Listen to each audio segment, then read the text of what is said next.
എന്താണോ കോഴിക്കറിയാ. ഓ എന്താ? അല്ല, എന്നൊക്കെ പ്രായമുള്ള കോഴിയാണല്ലോ, കഴിക്കുന്ന മുമ്പ് ഒന്ന് ബഹുമാനിച്ചേക്കാന്ന് വിചാരിച്ചു. എന്റെ കാശ് നശിപ്പിക്കാൻ വേണ്ടി മാത്രം പറിച്ചു വിട്ടിരിക്കുകയാണോ തന്നെ? ഇനി വല്ലതും ഉണ്ടോടോ നക്കാൻ? തന്നെ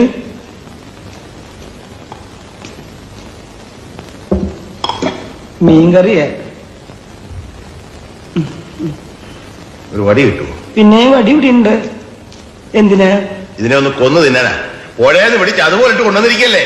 ഉപ്പുമില്ല, മുളകുമില്ല, ഒന്നുമില്ല. ഉപ്പ് ഞാൻ ഒരു പാത്രത്തിലൂടെ കൊണ്ടുവയ്ക്കാം. പാത്രത്തിലോ? എന്നാ താൻ ഒരു കാര്യം ചെയ്യും, ഒരു 10-15 പാത്രം ഈ ടേബിളെ നിരത്തി വെച്ചിട്ട് ഉപ്പ്, മുളക്, ഉള്ളി, ജീരകം, കറിവേപ്പില എല്ലാം ഇട്ട് വെച്ചാല് ഞാൻ എന്റെ പരുവത്തിനടുത്ത് കഴിച്ചോളാം. ഇനി മേല ഞാൻ അങ്ങനെ ചെയ്യാം. തന്നെയൊക്കെ തീറ്റിപ്പോരുന്ന എന്നെ വേണം പറയാൻ. തനിക്ക് പ്ലേറ്റ് ഒന്ന് കഴുകി വെച്ചു കൂടോ. കഴുകിയിട്ടുണ്ടല്ലോ. പച്ചവെള്ളത്തിലായി? അല്ല, ചൂടുള്ളത്തില്. ആരും ചൂടുള്ളത് കഴിയാം. ഞാൻ ഒരു സത്യം പറയാം, ഞാൻ പച്ചവെള്ളത്തില്